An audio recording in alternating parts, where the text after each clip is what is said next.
Hello and welcome to the Passenger Seat Podcast, a podcast designed to fill your passenger seat with chat about classic cars, all recorded from my 1968 Morris Minor Peggy. I'm Becca and today I'm actually on a little bit of a collection caper. I'm on my way to meet up with my friend and then we're going to pick up a car that they bought and won on eBay this week. So quite excited for that. It's one of the friends that we took to Bicester last week. Who kind of fell in love with the look of the Renault 5s, so hopefully today goes really well and eventually we'll get him on the podcast to talk about his purchase of his first retro classic car. My quirk of classic car ownership for you today is that feeling of being in a convoy, and a really good convoy at that. We're talking about Drive It Day today, and as part of that, last week I was able to be driving part of my first really long convoy. I'd done a couple of drives, obviously following my parents around, and that was really great. But we were part of nearly like a 20 car convoy as part of Drive It Day, and it was really a fantastic experience, and it really gets you if you're a classic car driver, I feel.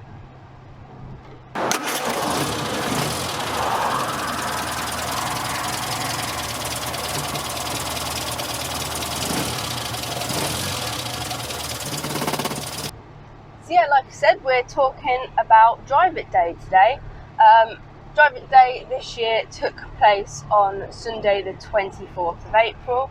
And for kind of a little bit of context, if you've not kind of really heard much about Drive It Day before, it's a kind of historic event that is put on by the Federation of British Historic Vehicles, and it's to commemorate that in the early 1900s, a group of cars and vehicles then were challenged to take part in the 1,000-mile drive to kind of prove their usability. And as part of this, they kind of did this huge long trip to kind of prove that the cars weren't just kind of expensive playthings for the rich, they really had a viability. Whereas nowadays it seems to have almost flipped itself, and we do Drive It Day as a kind of partially a way to raise money for the NSPCC, but also to prove that the cars of the past are still usable and great fun can be had with them. So we take our cars out for this one day a year. Obviously lots of us take them out much more than that, but you're really encouraged to take them out on this particular day to absolutely fill the roads up with your classic cars, and kind of remind people just how many of them are out there, which is getting more and more important to do, because as we're talking about kind of moving away from ICE engines, it's important to let people know really that there's so many cars still out there that are running on these, and it would be a mammoth task to move away from them completely. So we need to come up with some alternatives to just completely electrifying everything. So the other thing is, it's just really fun. Drive It Day's been something that I've kind of been aware of for a really long time, and for me as a kid it really signified the start of the season. It was the first day past New Year's Day that we'd get the cars out and take them for a bit of a drive and a bit of an adventure, and we kind of made the effort to get the cars out for the first time. So it was something that I was really looking forward to taking part in this year, because obviously whilst last year we were allowed out to kind of go to things, events weren't really on for Drive It Day last year because we were kind of just coming out of little lockdowns and things like that. So Drive It Day last year was a much smaller affair. So this was Peggy's kind of first big Drive It Day with me.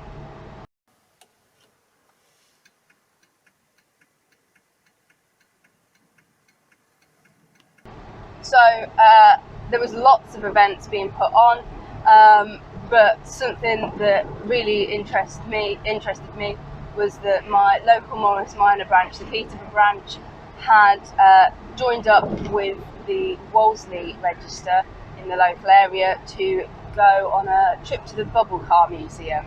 And the plan was to kind of Morris Miners meet up at one place, move on to the next place to meet up with the Wolseley register because they were a little bit more northerly based than us, and from there travel up to the Bubble Car Museum in Lincolnshire.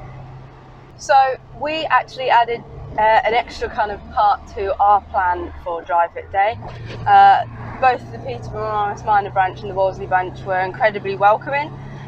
So we invited along my parents to follow us from my house up to Thorney Classic Cars, which is where we were meeting the Peterborough branch, and then carry on with us for the rest of the day.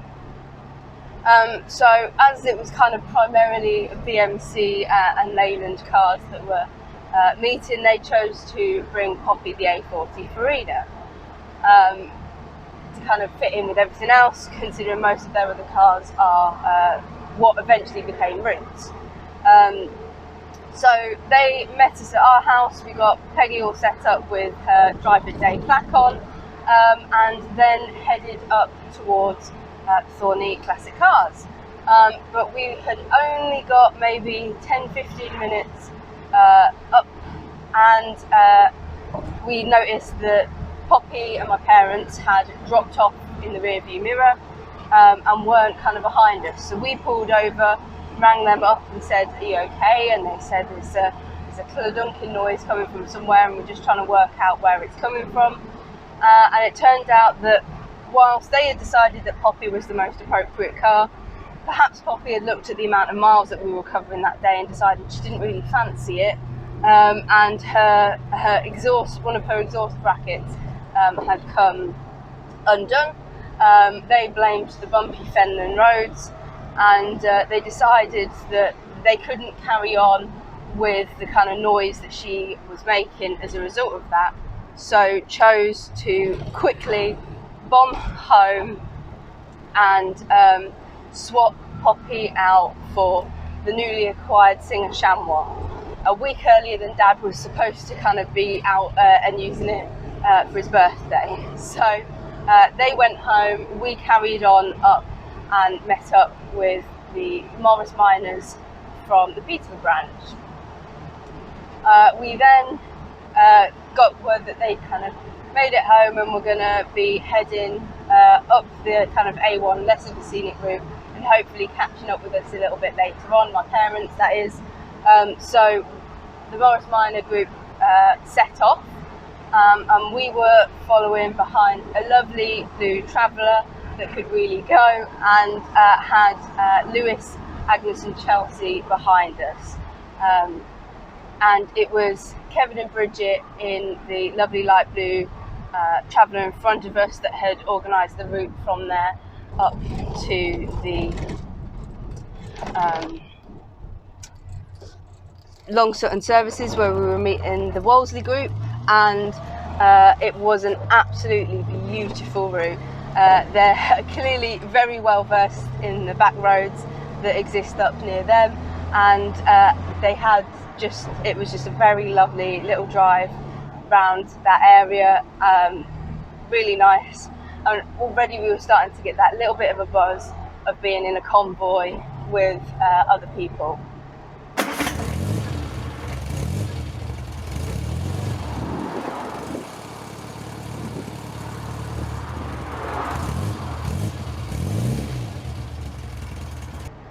We then, after quite some miles actually and some beautiful scenery, it was about 45 minutes later, I pulled into Long Sutton services, which was where we were meeting the Wolseley group.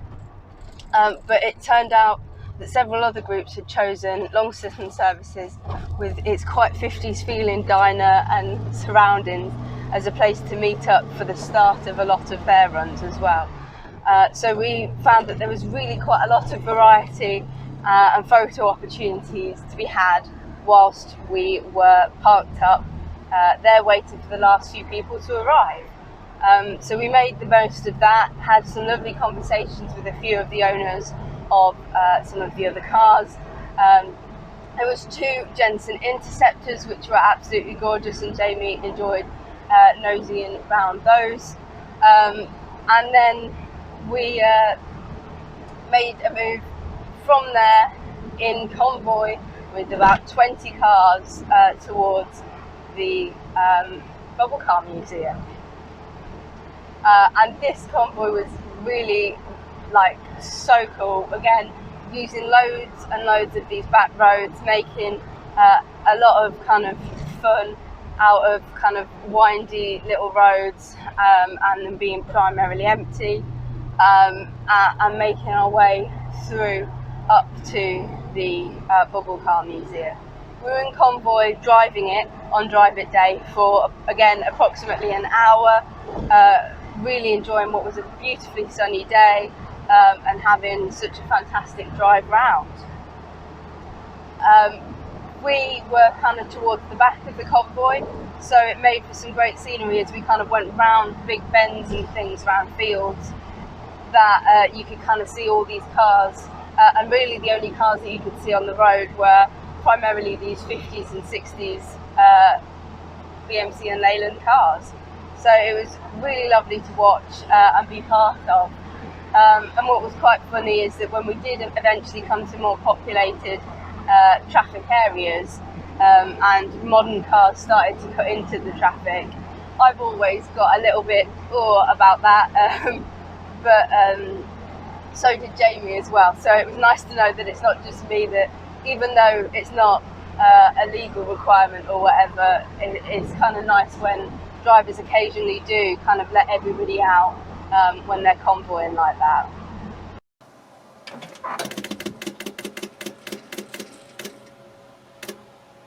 From there, we got to the Bubble Car Museum, and again it was nice to find out that another group had decided to meet as well.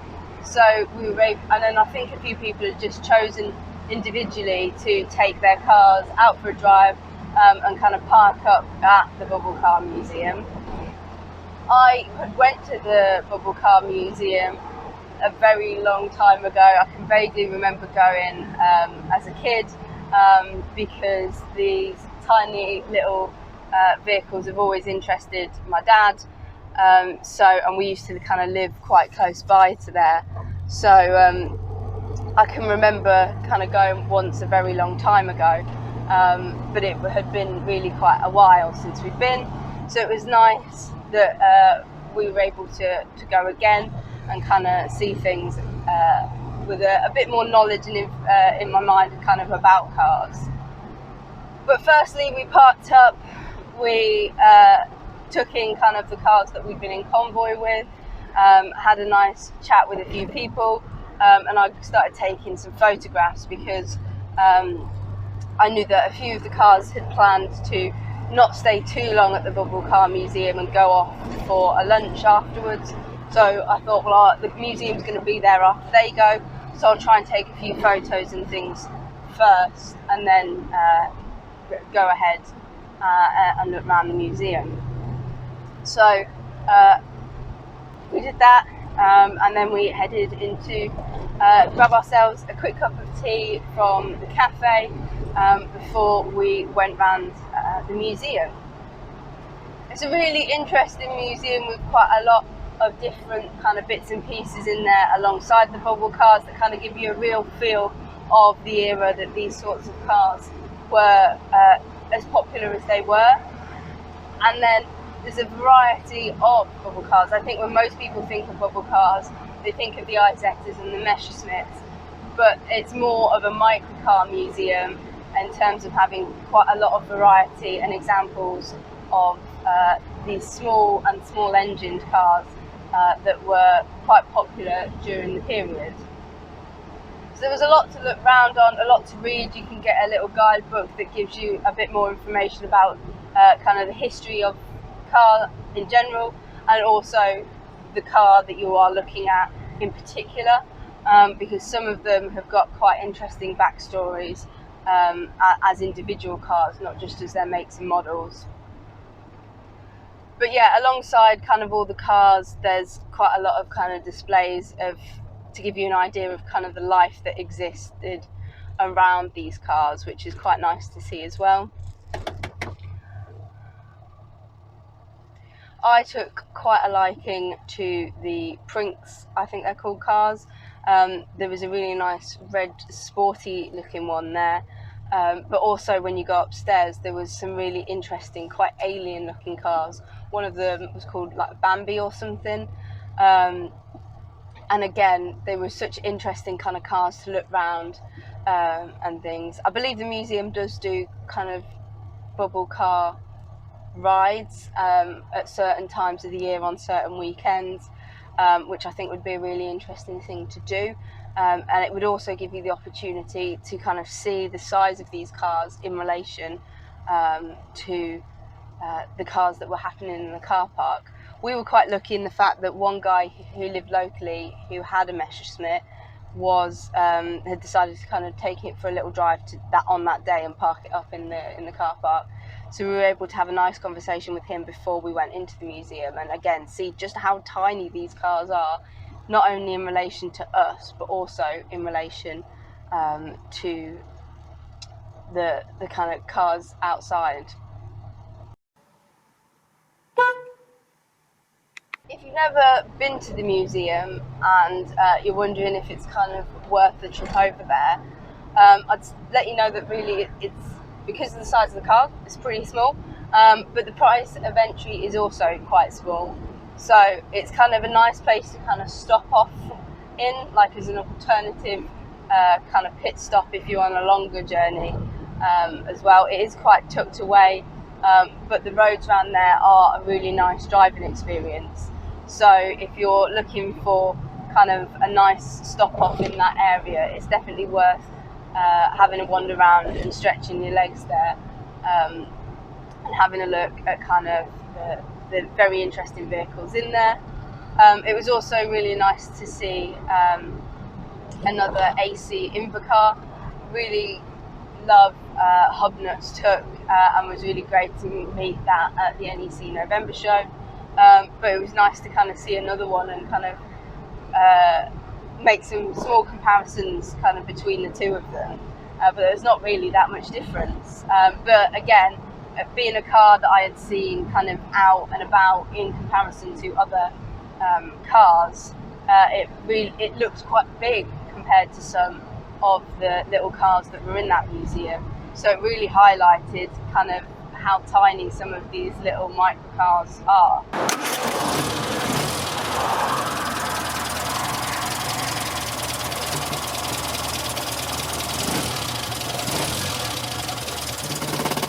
After we'd finished wandering around the little museum, we headed back outside.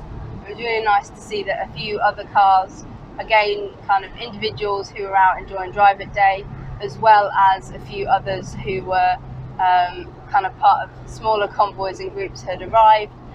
There was an absolutely gorgeous burgundy traction Avant that had pulled up and parked up, which I really enjoyed having a little nosy around. I hadn't seen kind of one in person for a little while, and I don't think I'd ever seen a burgundy one, so that was quite nice to see. And it was parked next to a really lovely red Daimler Dart as well, which was quite nice to see. I really love the little faces of those little Daimler Darts, so again I really enjoyed kind of having a little nosy around and taking some photos of such characterful cars. It was about this time that some of the Wolsleys and Morris miners were heading off for their Sunday lunch. We'd opted to kind of not do that and go for lunch somewhere else with my family. So we hung around a little bit more, chatted to a few of the people from the other groups that had arrived, and then decided that once we would head off. So we hadn't really got anywhere in mind, so we were just kind of driving past various places, trying to spot somewhere that we could park up and enjoy a Sunday lunch. It was quite nice to kind of our parents had managed to catch up with us reasonably well and had been in a little bit of the convoy towards the end on the way there, but we switched it round and I was behind them this time as we were cruising through Lincolnshire. And it was they were now in the chamois, which my dad's quite pleased about how well it goes, and it was quite fun to kind of see him really testing it out on some of the cornering that was about, and the nice long straights as well. Eventually we found a lovely little pub in Glinton and stayed there for some Sunday lunch out in the sunshine. They'd got a lovely little pub garden, and we were able to kind of sit down there, enjoy some of the sunshine and have some lunch before we kind of convoyed back towards my house, pulled into a little lay-by before we went our separate ways, and they headed home and we headed home to our way.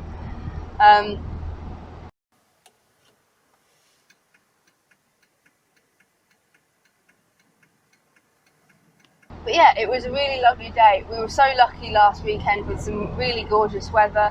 Although looking at the weather today as I'm out and about, it seems to be favouring the weekends with this gorgeous sunshine at the minute. And it was just such a jam-packed weekend of car stuff that we did get home on Sunday and just collapsed because we were so tired. But it was so worth it to kind of go to both of those events. Peggy covered just over 300 miles with kind of Vista and Drive It Day that weekend, and did so incredibly well. No issues on that weekend at all. And it was just such a wonderful, fun weekend of driving, starting to feel kind of a bit more into the season with lots of things happening, lots of things to choose from. And Drive It Day is really the epitome of those sorts of things starting. I'd love to hear kind of the bits and pieces you took part in for Drive It Day. Where did you take your car? Were you part of a convoy? Did you go to a lovely museum that I've perhaps not heard of, and perhaps need to get Peggy to as soon as possible? But other than that, I hope you've enjoyed listening to what I got up to and what Peggy got up to. And there'll be much more of that if you're kind of subscribed or following along, if you're on YouTube or Spotify or iTunes, because we're just getting started with loads of events this summer, so you're going to have lots of cool stuff to listen to this year. But in the meantime, drive safely and happy motoring.